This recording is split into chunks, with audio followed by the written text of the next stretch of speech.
At Managers, we are back.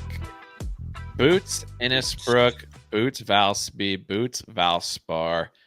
A true boot by boot day. You drove this morning. Well, you were at Live last night. Drove this Not morning. Live. Wasn't at Live. TGL. Yeah. Were you at Live though secretly? We both made this mistake today. We called TGL Live. Yeah, was at TGL boot by boot. Woke up at 5 a.m. Plugged into my phone. Didn't realize it was 4.5 hours away. But we had no other choice but to send it. So did about 10 hours of driving today. But we have no other choice. We're here to provide the content boot by boot.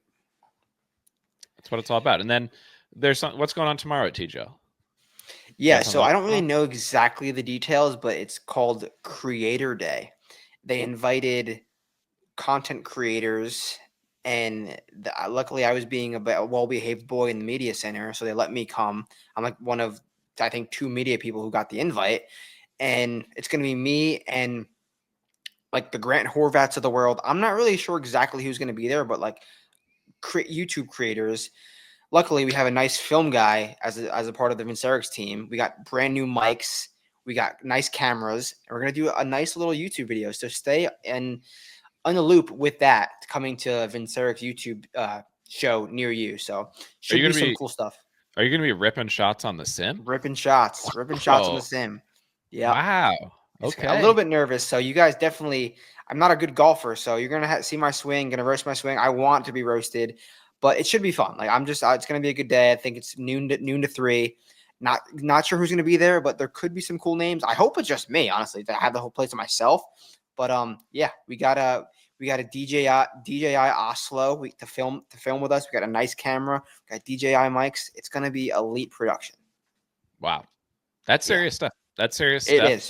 And, it is. Well, you're saying you're not a good golfer. You're reasonable enough. And at the end of the day, if people have seen Mac Meissner golf, they'll know what your game's all about. So we're going to see a balanced game, not quite 5 stars, but you're balanced. You're a balanced player. So I expect to see okay play out of you. I mean, you give me and Mac Meissner 10 3-woods on the range. I'll go shot for shot with him. But then everything else out of that, he's got me. You are. We've talked about this on the pod before. You are a generational 3-wood player. Easily the best. Like for your level of play, you are Tiger Woods with a 3-wood. It is truly a sight to behold. I think that first stood out to me when we were playing, not at Troon, but when we were in Scott's playing out in Largs, and you pulled one OB in a match that we were playing, and I was like, oh, easy win on this hole for me. We go up, you drop, you're like 280 to the green. I'm not even paying attention. I like look up in the distance and I see a ball on the green. I'm like, what's going on here? And you had sniped one from like 280 with a 3-wood onto the green. That's a true story. So, and since then I've seen some more generational 3-wood shots. So look forward to seeing you ripping the 3-wood on the TGL monitors, not the Live monitors, on the TGL. But speaking of Live, there's rumors that there will be boots in a Live event here soon. So keep your eyes peeled for that as well. But Jersey, you mentioned TGL, and I wanted to first start with a guy who we've talked about many times on this pod, a man who ranks highly in the dog rankings. You're telling me that Billy Ho also did the back and forth today that you did as well. I assume he did it in a little bit more comfort than you did, but Billy Ho was in Tampa today and then also at TGL. Is that true? Yeah, that shouldn't surprise you at all either, because that's just Billy Ho at work doing his thing. Yeah, he wasn't playing golf. He was on the range. I will say that. Just getting some swings in, breathing in the Tampa air. Unless he played super, super early and I missed him. But Billy Ho was in Tampa. Clearly cares about this tournament, cares about the PGA Tour, but knew he had to get his Atlanta drive to the finals. They smoked the Bay 9-3, I think. So it worked for Billy. So Billy's got the good vibes going, and he'll be back in Tampa tomorrow, I assume, for the Pro-Am. Well, this is the final Florida event of the year, and basically the end of major season for Billy, and he really hasn't mixed in any way, shape, or form in the Florida swing so far. So we'll see what Billy Ho has on display. But that was just another example of the strokes gained dog that Billy brings to the table. Jers, It's going to be a quick hitting. Try to keep a 30-minute Boots report today for all the reasons that you just described. hard day's work for you. Obviously, everything's up on the site, $9.99 for the weekly, $34.99 for the monthly. If you're listening on YouTube or your favorite podcast network that's not Spotify, because we still haven't figured that. We have a long list of improvements that we're making to the site, new things that we're doing. Spotify needs to go on that list. I feel like we forgot that was something that we need to improve on that. And as always, shout out to everybody who supports the content, supports Boots Florida coming to an end here. It was a great run, hoping to get a winner on the board this week. And we really appreciate everybody who listens to the podcast, watches the videos, engages on social media, gets in the Discord. We got a lot of college hoops conversation going on right now in the Discord as well. I'm resurrecting the Vince Eric's Hoops account for some March Madness bets. A lot going on, Cheers. A lot going on. Yeah. I mean, we got Singapore going on. We got LPGA back next week.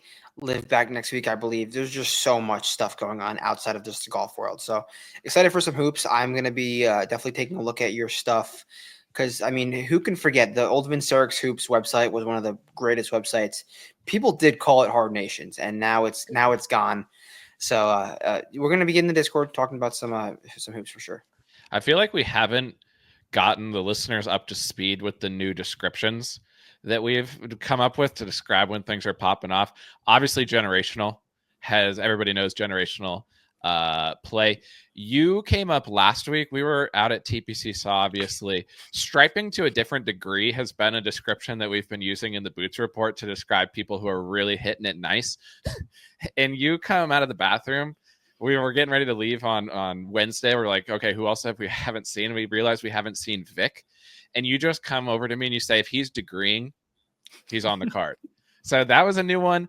Degreeing is an even extra step beyond striping to a different degree.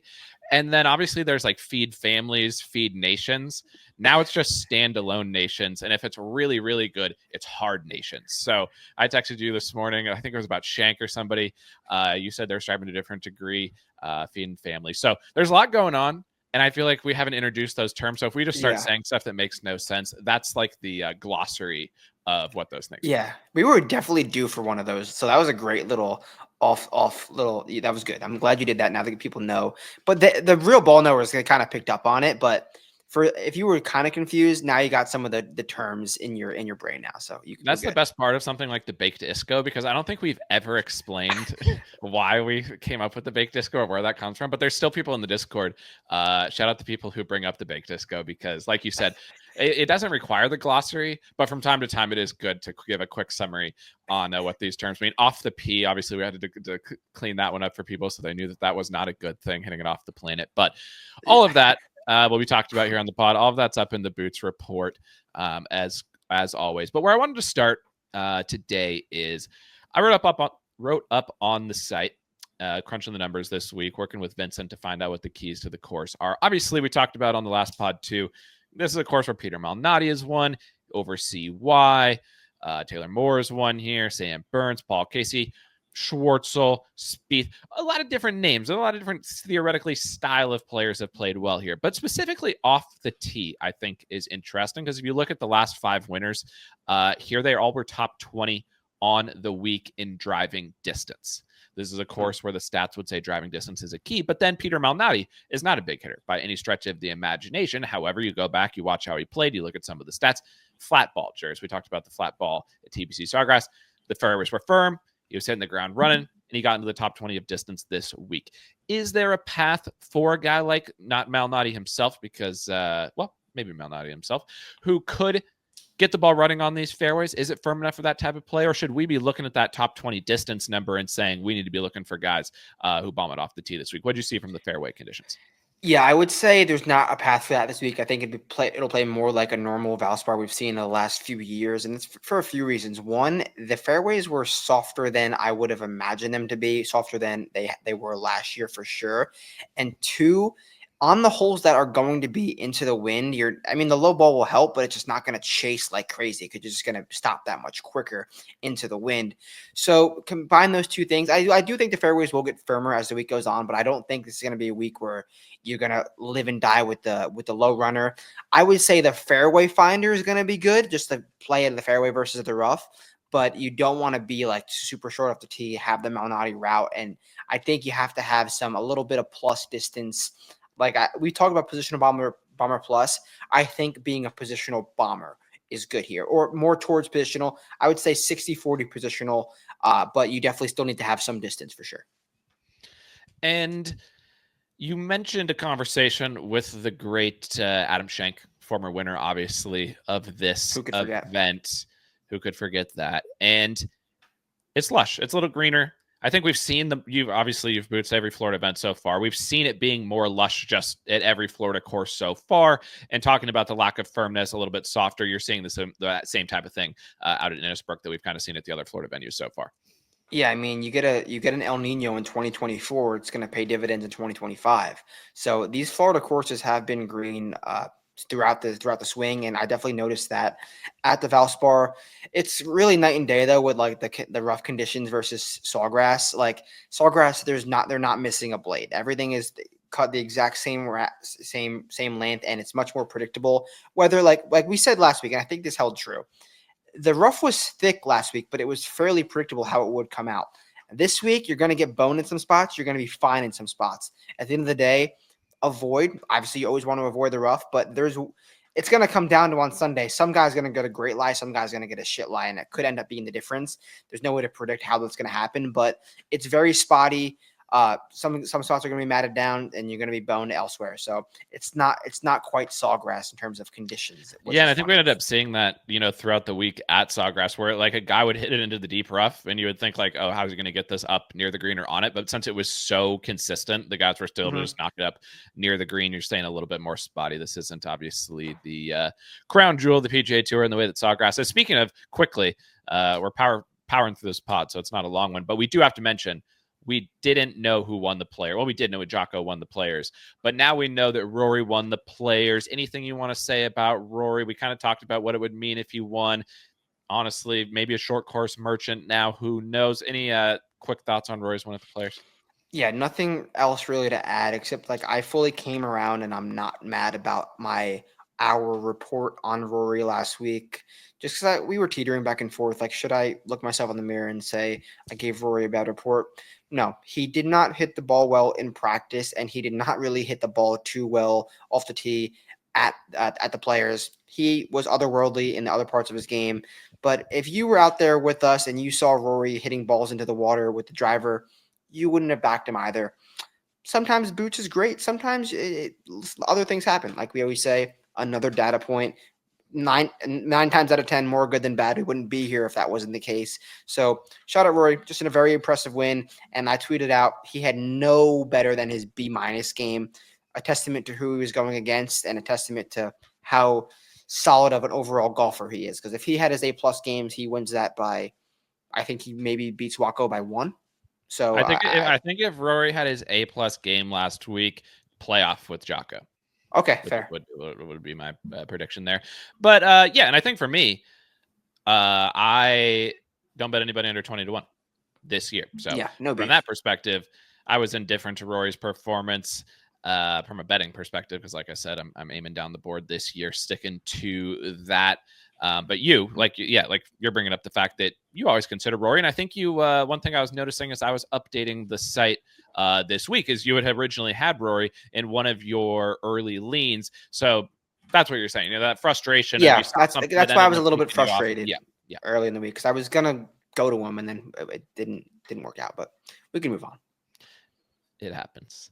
The other thing I was going to say, Rory was, I just realized this when I was cleaning up the site over the week too, 4th biggest drifter last week in the entire Players Championship field. So we're seeing a lot of volatility here because 3 weeks ago was the biggest when Soups won was the biggest drifter in the fire field. Great. When Russ won, he was the biggest mover, so he moved the most. Now we're back to drifter, so maybe we need to be looking in the mover direction this week. I think so. I think what we're going to be seeing in the moving direction, I haven't updated it yet. I'm about to after the pod. Another reason why we got to be brief today. But the wave split, Jers. I wrote up on the course preview, was looking at the wind. I saw there would be a potential for something happening on a wave split perspective. It's now become, I don't think I've ever seen a week ever from a betting perspective where the wave split is more talked about. The reason I brought it up in the context of the movers and the shakers is that a lot of guys' odds moved a lot depending on which wave they were in. I got a question for you on it that has to do with what you saw out there at Boots today. But I just want to say first, we look at the weather every tournament. We have the weather up on the site every tournament. Yes, obviously, when you look at like the shape of when the wind's going to come in and when the wind's going to die off, it obviously favors the AM PM players. There's no question about that. But we're not talking about catastrophic winds. I think the strongest it's supposed to get is around 15, 20 miles an hour. Having been out there and seeing the course, is this a place where wind is like a 20-mile-an-hour wind is catastrophic versus a 5 to 10-mile-an-hour wind? Give me your thoughts as a bootser of how, I know the wind wasn't wasn't there today, but how do you think about that? So yeah, I was definitely monitoring the wind speeds while I was out there because I noticed that there was a wave split coming up in the potential wave split coming up. So this afternoon it was around like 10 to 13 miles an hour in the afternoon, opposed to probably 7 to 10 in the morning. So when I was there, I noticed around 1 o'clock, the wind kind of kicked up and it was only at 13 miles an hour. With that being said, if we're seeing 20, I really do think it's going to be a difference. If it's supposed to, especially what the wave split's showing, it's showing a lot or a little to a lot. And I noticed, so Adam's, I think he's got to deal with a dog right now. I think he's got to deal with a dog. So I noticed that it was showing that. So what I'm saying is I do think it's going to be a problem. I think that you really want to get in that AM wave because the fairways and the sight lines are so difficult to hit on a normal conditions. This Valspar is always hard. Add in 20-mile-an-hour winds to one half of the field, it's not going to be easy. It won't. And yes, I am dealing with a barking dog, attempting to try to do that while podcasting. Not easy, but it's strokes gained dog. It's boot by boot. Yeah. So this is a literal dog that we're talking about right now. So ultimately, are you going to be exclusive to the PM AM wave? How are you thinking about it? And is there a difference of how you're thinking about it between the outright market and the DFS market? Yeah, I definitely wanted to give my thought process on this on the pod and also ask you yours. So I think I'm going to make a stand and bet in the AM wave. So Adam's going to listen to this after. Bet in the AM wave. So my thought process is I'm a big find reasons to cross guys off. You know me, Adam. I fade the chart every week for a reason. I fade to live in majors for no reason but just to cross guys off because outright golf betting is hard enough. If you could find any narrative or any reason to have guys not to bet, that just gives you more opportunity. Well, and I think too on that, just like that goes back to what you were saying about Rory last week. It boots. Sometimes you're looking for reasons to cross somebody off. You crossed off Rory from what you saw. Obviously, didn't work at that case, but and live in majors doesn't always work out. As we were talking about last time, they have won a major the last 2 years. But you stick the chart wins sometimes, but you stick to your guns. Is what I'm saying, even when it whether it goes against you or not. So continue on, but just want to. So yeah, I'm a very process oriented person, and when it comes to this, so if I can find a narrative. And like if there's wave splits, like sometimes they're nothing, but this week it might be a real wave split. So if I'm thinking the winner comes from the AM wave, if I'm wrong, I'm wrong. I'm gonna cross off the PM and just bet in that AM and bet guys who aren't on the chart, and hopefully that can lead me on to the potential winner this week. And I've done it before; it hasn't worked, so I can live with it if it doesn't work. I really can. But I do think I'm taking a stand. I haven't officially gotten there yet, but as of now, I'm taking a stand. I'm crossing guys off. I'm going to say, and I also haven't dug fully into the card. I wanted to see the tee times come out. I wanted to see how this wave split narrative is developing.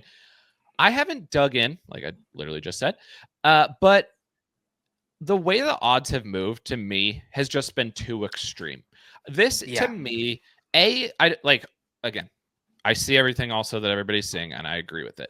But what I'm saying is this isn't cataclysmic winds. It's not the difference between 5 miles an hour and 30 miles an hour. This isn't Royal T, where we saw one of the great wave splits in golf history. This is a spot where it's going to be a difference between 5 to 10 miles an hour and 15 to 20 miles an hour. And yes, 100% does that matter. Does it matter enough where the odds board literally changed more, I think, than the odds board has ever changed before?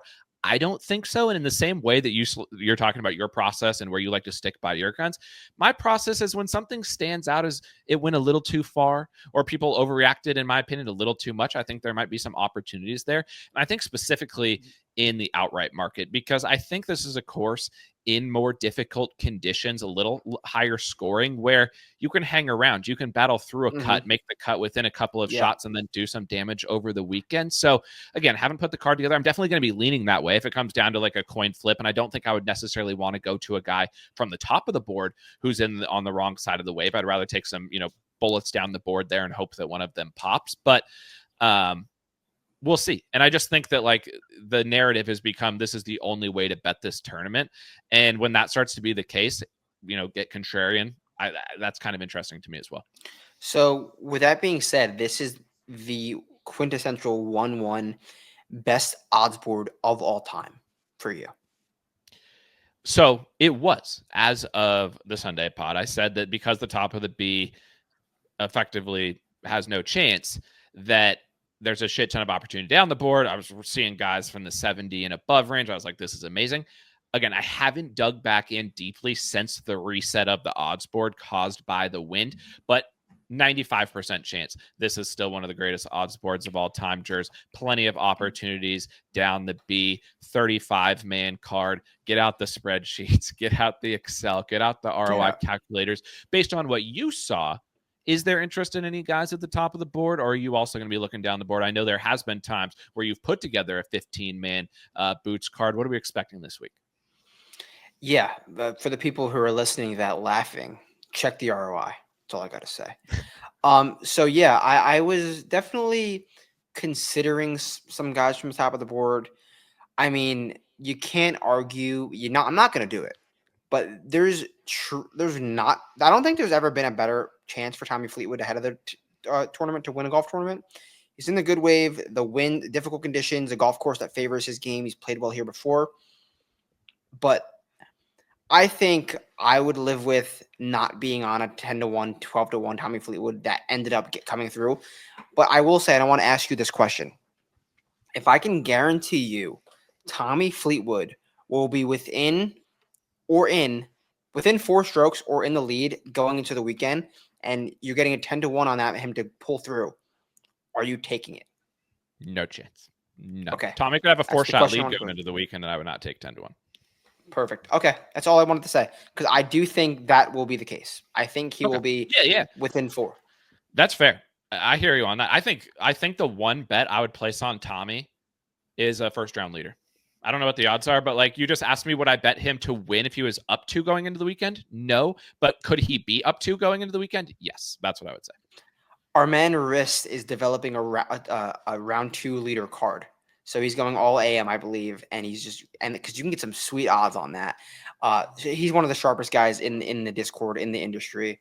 If you don't know about him, in the world, yeah, he's a man of many hats. So he's in the Discord, LPGA Savant. Just you can do anything you want. Truthfully, he's helped me in life. I really can. If you have a question, he's basically like a human ChatGPT. If you ask him something, he will give you the best answer that exists. So shout out Riss. that exists. Which wave is JT in? Cheers. I honestly don't know. The bad wave. Okay. The PMAM. Okay. I want to talk about him too. I want to talk about this too. That's compelling information for me, Jers. I know you didn't see him necessarily out there in boots, and we'll talk to some of the guys because you wasn't there. He wasn't there. You did see Tommy though today, and he looked solid from what you saw from Tommy. Tommy Fleetwood looked 7 out of 10. Okay. We've seen 10-10 Tommy last week. Yeah. Close to that. 9 out of 10. I think 10-10 was Pine. Oh, he was putting on a display around the greens. He was, and he was holding greens. We bet him at home. Yeah. That was a mistake. Barely made the cut, but he did make eagle on 18 to make the cut. So shout out Tommy. And he birdied 18 at Sawgrass. Only person to do it. Yes. And they asked him about it at TGL last night. Marty Smith was like, "What is a 34-foot putt on the 72nd hole, Tommy? How does that feel going into this TGL semifinal?" And he was like, "Yeah, nice putt." I'll admit, didn't see either of the TGL semifinals, but my driver in the final. I was just waiting. I told you from day one I knew the driver going all the way, so why would I stress myself out? I'll be watching the championship against New York Golf Club, my former home. So we'll see what happens there. But big week. JT's in the bad wave. This to me makes it the best chance JT's had to win a tournament in years. He's 20-1 Jers, which means he's in the range that I can consider betting him. Again, I don't think I'm going to, but I just am saying that at least consider it. Want to know why? Because what have we talked about on this pod about JT over the last few weeks and honestly forever?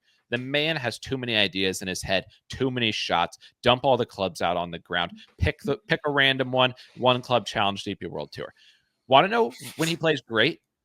In the bad conditions, when he's in the bad wave, because he knows there's no time for fucking around. He can't start +6. He's got to be locked in from the jump, Jers. Yes. When I think he won at Southern Pines, he came from the bad wave. When he almost won, he played great at the Players a few years ago. Southern Hills. Southern Hills, yeah.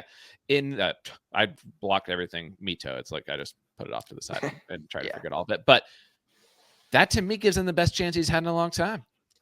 Yeah, 100%. Like I was thinking about this in the car. Like it makes sense as to why he always fucks in the bad wave so hard because he's already in the I'm behind mindset. He doesn't have time to fuck around with the fancy shots. It's stock shots. It's normal JT shots. So yes, I do think this is a good week to run out JT. Am I going to do it after what I just said about trying to put my eggs in the one basket? No. I bet JT last week. Am I going to go back? No, I don't think I'm going to, but I'm with you. I think he's a good play in all markets, DFS play. I think it's a fine number in the field. Get to the weekend down by 5. You're dialed. That's perfect. So what I was about to say was I could picture where he battles in the bad wave, maybe 4 off the lead going into the weekend. You know, he's still at about 20-1 going into the weekend, and then comes out hot Saturday.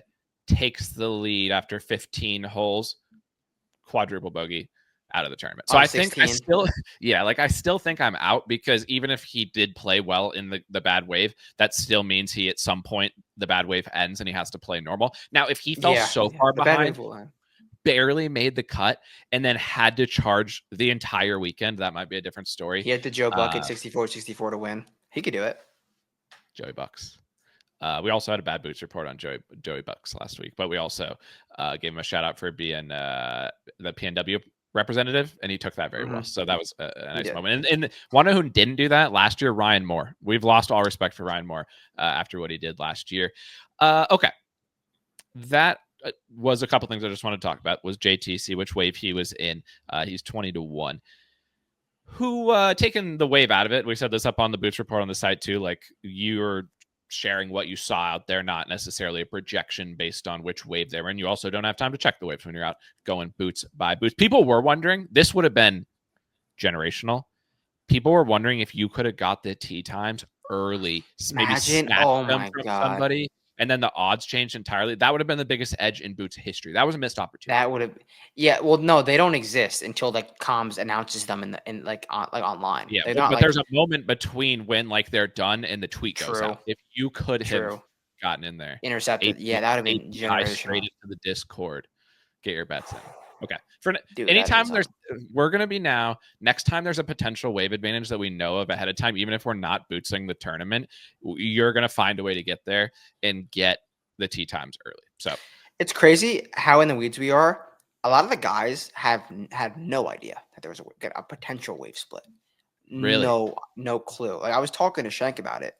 He was like, "Oh, what's the good wave to be in? Like, is there a split this week?" He asked me more, and then I saw him again on 7. He was like, my tee time didn't come out yet, but like now I'm looking at it. Yeah, this makes sense. So like it's just crazy how not like no one knows like a lot of things. I think this is at the end of the day, and this isn't the first time we've talked about things like this. No, that's what I was about to say. Like, obviously, the boots report's up on the site. We're almost at our 30-minute mark. We haven't even hardly talked about anything of the players that you saw there. But this is interesting, I think, for the people who are true ball knowers who enjoy boots from a purely boots perspective. Is these guys don't really. We're so in the weeds of golf. We are. Anybody listening to this podcast, anybody subscribing to the site, anyone who's going, crunching numbers in golf, let's call it the few thousand people in this like community that we're a part of. A good chunk of the players like are nowhere near the level of depth and of caddies. Like ball knowledge and caddies. It's like there's a bit. it's very surprising. And so it doesn't surprise me that surprising. you're saying that guys didn't know that there's a potential wave advantage. But to some degree, these guys, they just play golf. That's what they do. They show up and they generationally stripe.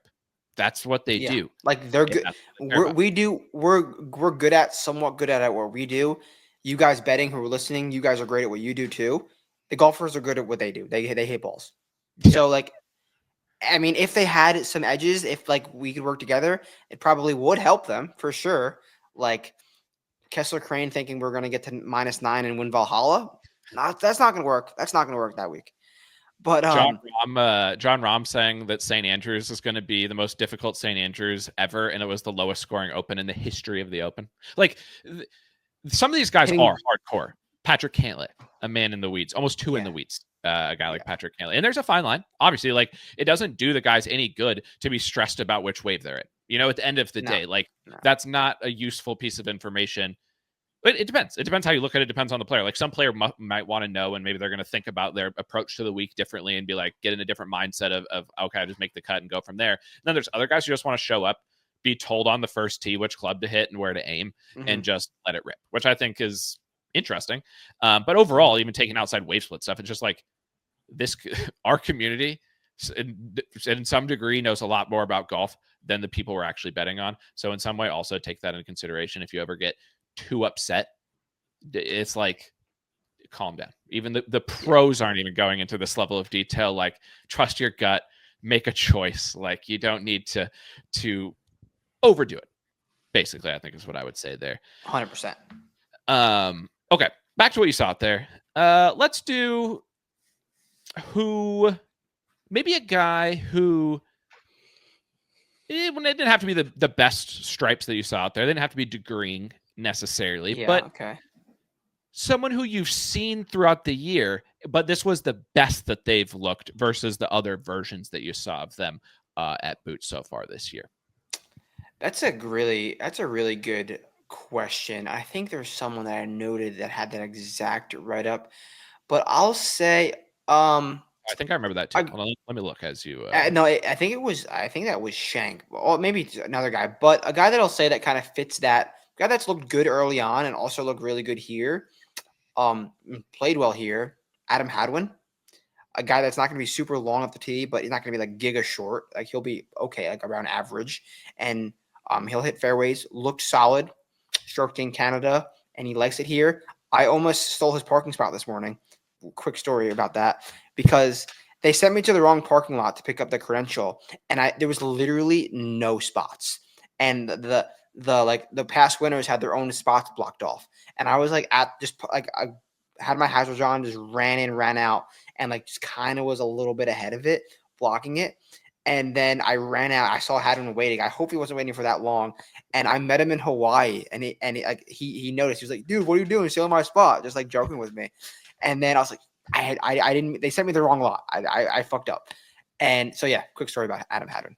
Almost stole a spot. I'm a past champion, so you should just pulled into the past champion. Spot. But so first of all, it's great that you were able to reconnect with Hadwin, because as you're saying, I believe at the Caps Boot report were high on Hadwin. You've become boys with Hadwin over the course of Boots, and now you're so boys with him that you're stealing his parking spot. Corey Connors obviously has gone from being broken to your eyes to, I think I trust you on Corey about as good as I trust you on any player, because you saw not stripes. You then saw generational stripes at Bay Hill. We then saw him at Players. Everybody knows what happened at Players. Go listen to that story from the last pod if you don't know what we're talking about. You're talking Hadwin up. How's Connors looking, and who's going to be low Canadian this week? Yeah, if it was the odds were on that, were probably minus 140, 150 going towards Connors. I'd probably lay that. Connors looked solid. Nothing like absurd, like Connors is winning by 10. But Connors is the guy I just trust to make avoid so many bogeys. I don't see him getting in trouble anywhere. He's going to hit fairways. If he's going to miss fairways, it's not going to be in the trees. Not going to be by much. He'll be able to get the ball up there with relative ease, and then hopefully make that 4-footer, 5-footer, 6-footer for par. But I really do think he's going to be one of the highest guys in bogey avoidance this week, which will work your way up the leaderboard. I believe he's in the bad wave, but he could shoot even par in the bad wave or 1 or 2 under and fight his way to the weekend and have a good weekend once he gets there. But I do like what I saw from Connors night and day from what we saw in Hawaii, and it's already showing what he could do when he's driving. I think what you just described there about Connors is why I'm not as worried about the wave split from a scoring perspective and from guys who can grind. Because if you can grind, you could shoot, again, 1 under, 2 under maybe in that bad wave. And it's not like the leaders are going to be able to shoot super low, even in the condition, even in the slightly softer conditions. Like, you can be within striking distance. And then it's one of those weeks where no one's going super low. Just hang in there, go on a nice little 4 birdie stretch over 9 holes on the weekend, and boom, all of a sudden you're mixing right in it. So I think a guy like Connors, a guy who can just slow and steady work their way up there, because again, 20 miles an hour wind. These guys, it was like 35-mile-an-hour winds at Sawgrass, and the guys were still hitting pretty good shots. These, I would just not think that that level of wind is going to absolutely cause every player in the field to shoot 10 over. But the guy that you said looks the best that you've seen was Cameron Young. See why? We're not going to talk about it. I just wanted to note that was who. I thought he withdrew. I got the Carson Young notification, and I commented on it. And it was Carson. He's having a baby, by the way. Shout out Carson Young. Congrats. Oh, that's where he said it. All right, sweet. Well, good for him. Bermuda guys. This is still Bermuda. Last time I checked, there's some overseed, of course, but best Bermuda guy you saw out there today. Max for sure. Max is, if you look at Max's ball striking from the players, it's that. We talked about on the last pod that if Max had played to his Bermuda strengths, he would have been in the playoff with Rory and Jocko, but he didn't. So if you're seeing stripe, dude, the odds board, I've never seen it. Shout out PGA Tout. He tweeted this, and now I'm looking at it more closely. The book's difference in pricing is insane. Max McGreevy, Bermuda Max, on DraftKings and FanDuel, 110 to 1. On Bet Rivers, Bet 365, Bet MGM, Caesars, between 65 and 75. And that type of split is existing on so many guys where their odds are off by a lot. Like, yes, the books are never the exact same on everybody. They never are. Like, some books are different. But, I've never seen such a uniform difference in opinion on what's going to happen out there. Rasmus is 50 on DK and 100 on Rivers, I think. That's bad sign. Good wave. Yeah, but bad sign. That's tough scene for Rasmus. Speaking of Rasmus, speaking of Europeans, random Euros of the week. Anybody out there catching your eye? I think, who was your random Euro of the week on? CD. CD was your random Euro of the week over the weekend on the last pod. Who is live random Euro of the week? I think the random Euro of the week actually depends if they're. I'm gonna hope they're in the good wave. Random Euro of the week, American Japanese, Onishi, Pac-12 Freshman of the Year. He's my random Euro of the week. This is a call because I know he's infinity to 1, Jers, on Bet 365. If you bet Onishi, I'm telling you, it's infinity. It literally says infinity. He's good wave. Yeah, he's random Euro of the week. He's good wave, and he's infinity to 1. Yeah, and he's playing with some stripers. You will own. He's playing with Kevin Rory and Takumi Kanaya. Player you're describing is you always use nicknames and stuff in the Boots report, and every now and then I don't know who you're talking about, and I have to ask you. And actually, one time I didn't ask you, and I got the wrong player, and because of that, ever since then I've asked you. That was the difference between Mike Thorbjornsen and Thorbjorn Olsen. I got that one confused. Easy one to mess up. But you said Onishi is striping, and I was like, what are you talking about? But Kato Onishi, Jers, he won on the Corn Ferry last year, I believe, and now he's missed every cut so far this season. But at infinity to 1, you saw stripes from Onishi, is what you're telling me. I saw stripes from him when the wind was down.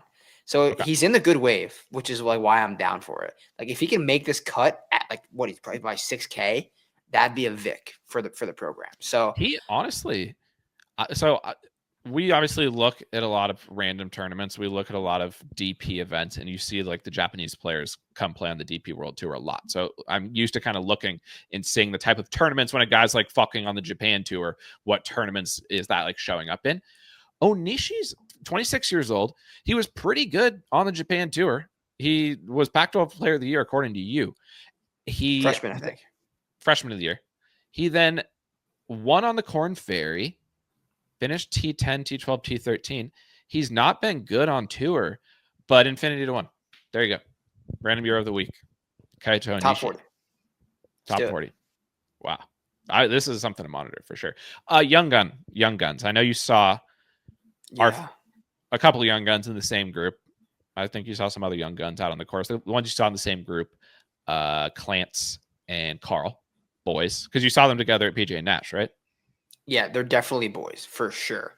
Because Carl needs his friends, and they develop a relationship. Them too, because he knows that Luke won't do him wrong like someone else will. So Luke's a hardcore like man of the Lord too. So it's like Carl. Carl doesn't want to be wronged, and in the way that he has before. So who between Carl and Luke was striving harder? So Carl, Carl better than most people. Hits the ball far. Hits the ball solid. Couldn't have striked one harder down the middle of hole 9, uphill par 4. Not an easy drive at all. Very uphill.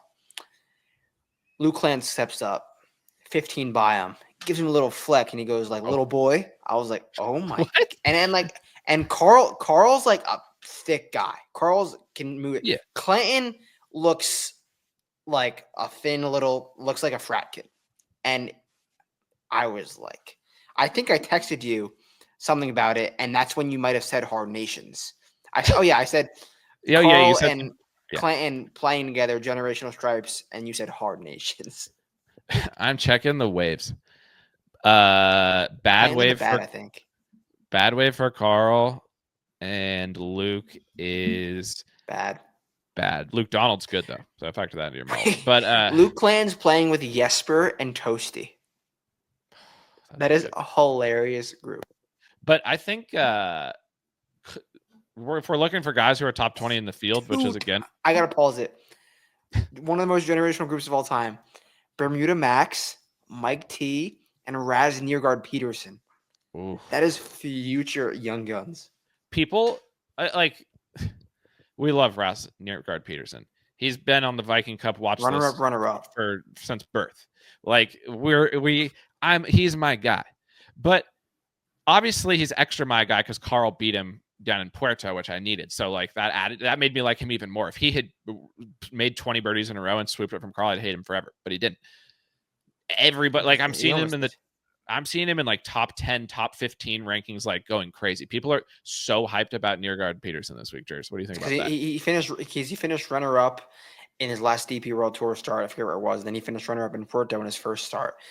I doubt he goes runner up win. I mean, ADDC did that when he first broke out, so maybe. But I don't know. He's in the bad wave. He doesn't even have a picture on PGAtour.com. I think I'm out. If somebody out there knows this stat off the top of their head and can tell me how many times a guy's ever gone second place, first place, who's never won on the PGA Tour, and then they won, has that ever happened? No. So I think I'd probably be good, is what I'm saying on Rasmus Nearguard Peterson. But he could play well, and I like him. I'm just saying, like, why did he get chosen this week as the guy that everybody was going to be hyping up? I don't know. Okay. Let's do 5 more minutes, Jers. Wrap up the pod here. I got to get to Live Singapore. I feel pretty good about my Live Singapore card. I just want to I didn't feel good about my Live Singapore card. I bet Lucas Herbert. Terrible fucking bet, even though he was Singapore Classic. I feel good about it. Bad weather there too, Jers. People are saying they might only play 3 rounds. 54. I got 3 bets in, so I'm down too. Okay. I just needed where you look. I don't have a feel at all for what your card may look like. Last time I did that, you bet Sung Jae. That was a mistake. So I feel like you did that cold. I didn't expect it. We need to talk ahead of time. I just want to hear out what you're thinking this week. Like, where are you looking right now? I feel like I don't know. I'm looking early wave for sure. I'm looking early wave. Sadly, Braden Thornberry is in the late wave, so I can't go there. But I'm looking early wave. I'm looking guys that striped today, but I'm not taking. Would you I'm go to putting all my Rico eggs in the Foley? basket. First tee time on the entire day, generational striper. Dude, I'm telling you, he's so he can't putt, man. But I don't know. He could hit every green. He could go 72 for 72, like Corey Connors would have if the caddy situation didn't happen. I mean, I Here's bet him last week. I could go. one who's in the good wave. Want to know who you gave a good boots report to? Want to know who I've been talking about winning this championship for the last Ryan 5 years? Fox. Ryan Fox. Is this the year that he mixes at Valspar? Because this is if the golf gods came down and sat in front of Ryan Fox and said, we want to build a golf course for you to mix on, they would build this one. Striped off the tee last year because he's going to generationally stripe off the tee. Did you see stripes off the tee from him out there? Yeah, I did. He looked really good. Compelling. He looked really good. Compelling. What are Fox's odds? Hold on just a second. 90, I think, at least on DraftKings. Okay, on the line. That's the thing. I also feel like you have to reset kind of what is a good odds and bad odds if you're factoring in the wave, because it becomes like, yeah, how do you factor that in, and how much of it is already factored into the odds? And what I think is too much of it is factored into the odds, and that's why I was kind of expecting you to say like 150 on Fox, and I just don't know how much. Like for bad golfers, I don't know how much I want to reward them because their odds are going to come down. Like Bridgman. Jacob Bridgman, like 50 to 1. Yeah, it's just like that's chasing numbers in my opinion. I think there's because of the shift in the odds. There's not every guy. There's certainly guys who I would be going to either way depending on the wave, but I just don't know about chasing guys that you wouldn't want to bet anyway, just because they're in a different wave. Like same number as Kurt Bridgman. I could be in for Kurt. Yeah, but with all that being said, I do believe it's more percentage wise more likely than not that the winner comes from that wave, but I don't know if it's 60-40, 80-20. I think people are acting like it's 100-0, and I just, in my opinion, that's probably not what it is. Okay, so who are you looking in the middle? Like, what? Do you not like what's going on with the C? I mean, that's something that I will wake up early tomorrow and get dialed. I'll have that done by the morning. But yeah, that's like I don't know yet, so I'm not gonna spew false information. But I'm gonna go. I'm gonna say it right now. I'm gonna go to the AM. I'm gonna load it up. I'm gonna cross off. If I can live with I can live with a PM guy winning. I think more guys are gonna make the cut from the AM. More guys in the basket for the weekend. Whatever. Tom Kim's playing with people on audience St. Burns. That's hilarious. So yeah, I'm going with AM for sure.